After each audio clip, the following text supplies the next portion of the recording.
বিসমিল্লাহির রহমানির রহিম।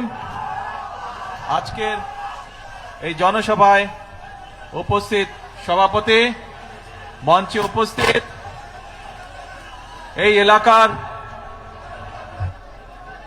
নেতৃবৃন্দ, উপস্থিত স্বরাষ্ট্রমন্ত্রী সহ মন্ত্রী পরিষদের সদস্যবৃন্দ, জাতীয় সংসদের সদস্যবৃন্দ, উপস্থিত মুরব্বীবর্গ, এলাকাবাসী ভাই বোনেরা এবং আমার দলীয় নেতৃবৃন্দ, কর্মী ভাইরা, আসসালামু আলাইকুম। কেমন আছেন আপনারা? ভালো আছেন সবাই? আলহামদুলিল্লাহ।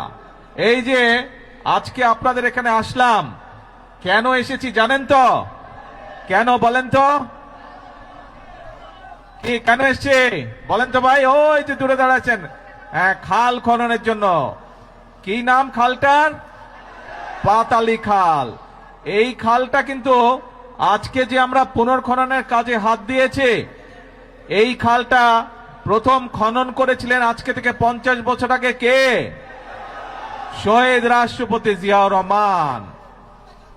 প্রিয় ভাই বোনেরা, এই খালটি আমরা এই জন্য খনন করতে চাই, কারণ আপনাদের নিশ্চয়ই মনে আছে, আপনারা নির্বাচনের আগে শুনেছিলেন যে আমরা দেশের মানুষের সামনে বলেছিলাম যে আমরা সরকার গঠন করতে, আল্লাহর রহমতে সরকার গঠন করতে সক্ষম হলে আমরা দেশের জন্য কতগুলো কাজ করতে চাই, এবং কি কি সেই কাজগুলো। সেই কাজগুলো ছিল আজ যে খাল খনন কর্মসূচি এখানে উদ্বোধন করলাম আমরা। এইরকম দেশে আমরা বিভিন্ন জায়গায় খাল খনন কর্মসূচি কাজ শুরু করতে চাই, পুনর্খননের কাজ শুরু করতে চাই, এবং ইনশাল্লাহ আগামী 5 বছর আমরা সারা বাংলাদেশে আমাদের লক্ষ্য হচ্ছে 20,000 কিলোমিটার খাল আমরা খনন করব। কারণ এই খাল, এই যে পাতালি খাল, এই খাল খনন করার ফলে আমরা দেখেছি প্রায় 40,000 মানুষ উপকৃত হবে এই এলাকার। প্রায় 1200 হেক্টর জমিতে পানির সুবিধা পাবে কৃষিকাজের সময়। প্রায় 1200 মেট্রিক টন খাদ্যশস্য বেশি উৎপন্ন হবে এই এলাকায়, এবং সরাসরি প্রায় 8,500 কৃষক ভাই সেই সেচ সুবিধা পাবে এই খাল পুনর্খনন করার মাধ্যমে।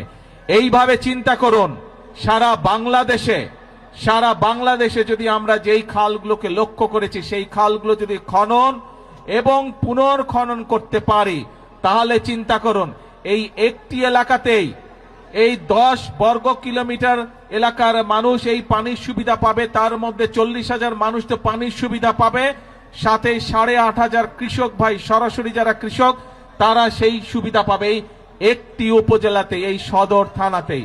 তাহলে চিন্তা করুন, আমরা যদি 20,000 কিলোমিটার খাল খনন করতে পারি, সারা বাংলাদেশে কত কৃষক ভাই সরাসরি সেচের সুবিধা পাবে। আমরা আগেই বলেছি, সব সময় বলছি, আজকেও বলছি, বিএনপির রাজনীতি হচ্ছে মানুষের জন্য রাজনীতি, এবং সেই জন্যই আমরা কৃষক ভাইদের পাশে দাঁড়ানোর জন্য, কৃষক ভাইদের সুবিধার জন্য, কৃষক ভাইদেরকে স্বাবলম্বী করে গড়ে তোলার জন্য আমরা এই খাল খনন কর্মসূচি যেমন শুরু করেছি, একই সাথে আমরা নির্বাচনের আগে বলেছিলাম যে আমরা কৃষক ভাইদেরকে প্রতি বছর তাদের বীজ, কীটনাশক, ওষুধ বলুন, সার বলুন কেনার জন্য প্রতি বছর এককালীন আমরা তাদেরকে 2,500 টাকার একটি সুবিধা দিতে চাই, এবং সেটি দিব আমরা ইনশাল্লাহ কৃষক কার্ডের মাধ্যমে। এই কথাটা আমরা বলেছিলাম। আপনারা জানেন 2 দিন আগে আমরা বাংলাদেশে বিএনপি, এই বর্তমান সরকার গত ফেব্রুয়ারি মাসের 17 তারিখে সরকার গঠনের পরে এই গত 2 দিন আগে আমরা বাজেট উপস্থাপন করেছি। সেই বাজেটে আমরা কৃষকদের জন্য, কৃষক ভাইদের জন্য আমরা বরাদ্দ রেখেছি, এবং ইনশাল্লাহ আগামী জুলাই মাস থেকে শুরু করে পর্যায়ক্রমিকভাবে আগামী 1 বছরের ভিতরে আমরা বাংলাদেশের প্রতিটি উপজেলায় 8 থেকে প্রায় 10,000 কৃষক ভাইদের কাছে আমরা এই কৃষক কার্ডের সুবিধা পৌঁছে দিতে সক্ষম হব ইনশাআল্লাহ। প্রিয় ভাই বোনেরা, আগেই বলেছি আমাদের রাজনীতি হচ্ছে এই বাংলাদেশের জন্য, আমাদের রাজনীতি হচ্ছে এই বাংলাদেশের মানুষের জন্য। আমরা জানি গ্রামে গঞ্জে মিলিয়ে বাংলাদেশের শতকরা 70 থেকে 80% মানুষ খেটে খাওয়া মানুষ বাংলাদেশের গ্রাম অঞ্চলগুলোতে বাস করে। বাংলাদেশের জনসংখ্যার অর্ধেক হচ্ছে নারী। এখন এই নারীদের দেশনেত্রী খালেদা জিয়া শিক্ষার ব্যবস্থা করে দিয়ে গিয়েছিলেন, বিনামূল্যে শিক্ষা ব্যবস্থা। সেই শিক্ষা ব্যবস্থা ক্লাস 1 থেকে ইন্টারমিডিয়েট পর্যন্ত দেশনেত্রী খালেদা জিয়া করে দিয়ে গেছিলেন।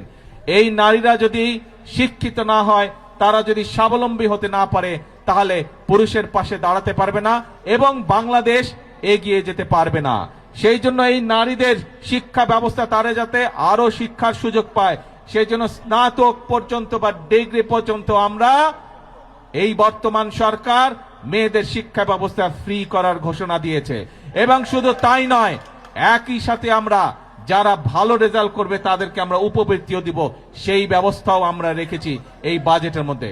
এবং একই সাথে এই যে বাংলাদেশের শতকরা 70% মানুষ, অন্তত 70% মানুষ যে গ্রামে বসবাস করে, এই গ্রামের পরিবারগুলোকে স্বাবলম্বী করে গড়ে তোলার জন্য আমরা মায়েদের হাতে ফ্যামিলি কার্ড তুলে দিবার ঘোষণা দিয়েছি। এবং যেমন স্বরাষ্ট্রমন্ত্রী এখানে একটু আগে বলেছেন যে ভোটের দাগ শুকানোর আগেই আমরা আমাদের যে প্রতিশ্রুতি দিয়েছিলাম নির্বাচনের আগে, সেই প্রতিশ্রুতি পালনের কাজ শুরু করেছি। আপনাদের নিশ্চয়ই মনে আছে, কালি শুকানোর আগেই আমরা ফ্যামিলি কার্ড দেওয়ার কাজ শুরু করেছি। এই সেই ভোটের কালি শুকানোর আগে আমরা কৃষক কার্ড দেওয়া শুরু করেছি।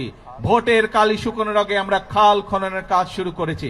ঠিক যেভাবে ফ্যামিলি কার্ডের কাজ শুরু করেছি, ইনশাল্লাহ আগামী 1 বছরের মধ্যে বাংলাদেশের প্রতিটি উপজেলায় আমরা চেষ্টা করছি প্রত্যেক উপজেলা 8 থেকে 10,000 মায়ের হাতে আমরা এই ফ্যামিলি কার্ডের সুবিধা তুলে দিব।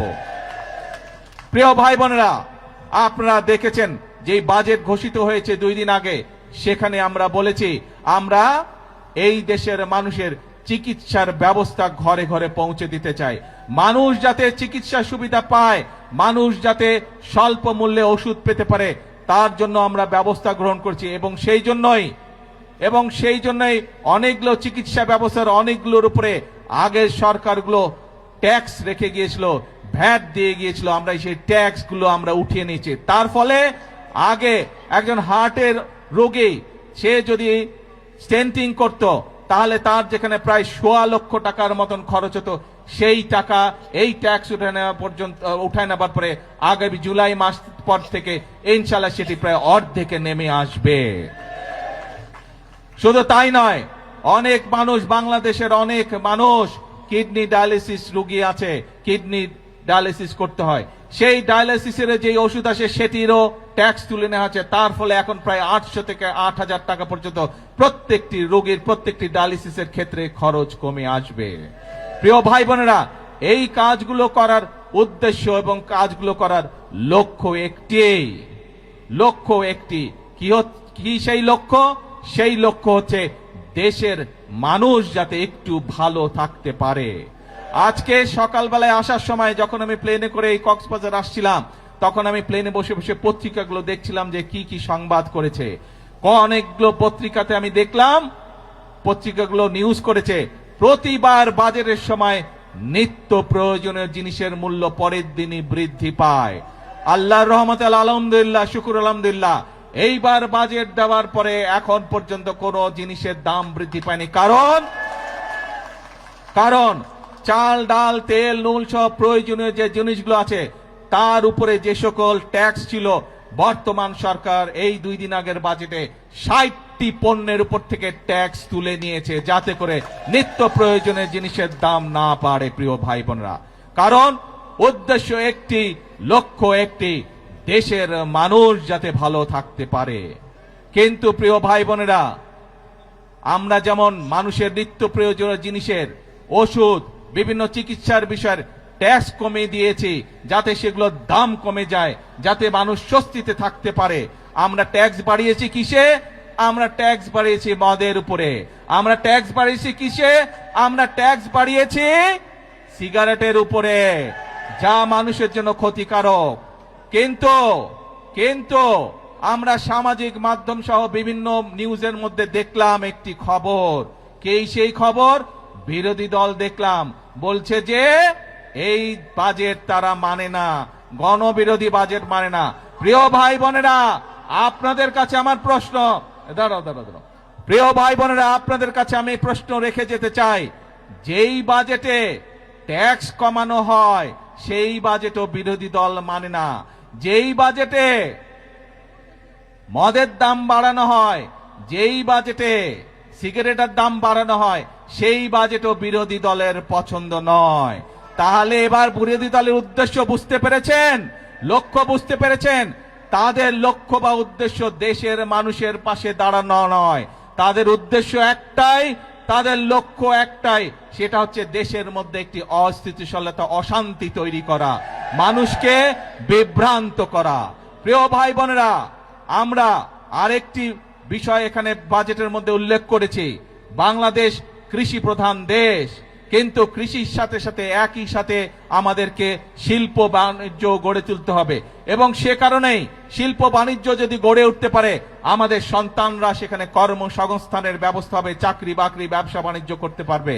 এবং সে কারণেই যে সকল শিল্প দেশে উৎপন্ন হয়, যে সকল দ্রব্য দেশে উৎপাদিত হয়, একই জিনিস যেগুলো বিদেশ থেকে আসে সেগুলোর উপরে আমরা ট্যাক্স বাড়িয়েছি, যাতে করে দেশে যেই দ্রব্যটি উৎপাদিত হচ্ছে সেই দ্রব্যটি যারা উৎপাদিত হচ্ছে সেই শিল্প কারখানাটি যাতে সাপোর্ট পেতে পারে তার ব্যবস্থা আমরা এই বাজেটের মধ্যে রেখেছি। এটিও বিরোধী দলের পছন্দ নয়।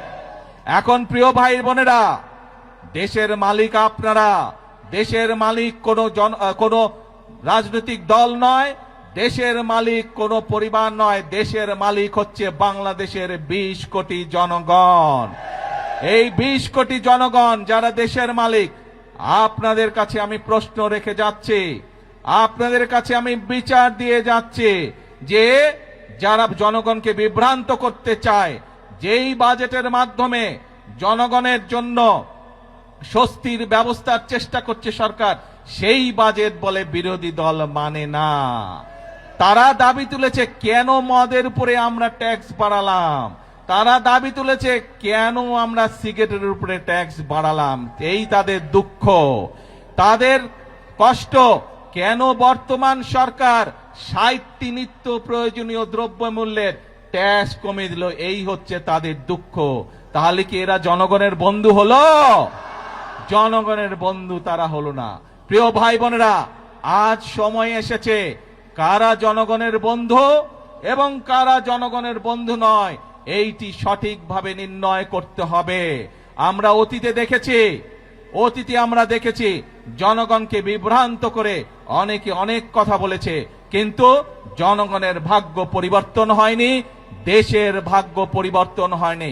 এই প্রথম আমরা চেষ্টা করছি প্রিয় ভাই বোনেরা, বিএনপি যেমন অতীতেও চেষ্টা করেছে, আপনারাই বলেছেন এইখানে শহীদ জিয়া খাল খনন করেছিলেন, দেশনেত্রী খাল খনন করেছিলেন, বৃক্ষরোপণ করেছিলেন, এই কাজগুলোর মাধ্যমে ধীরে ধীরে দেশের অবস্থার পরিবর্তন হচ্ছিল।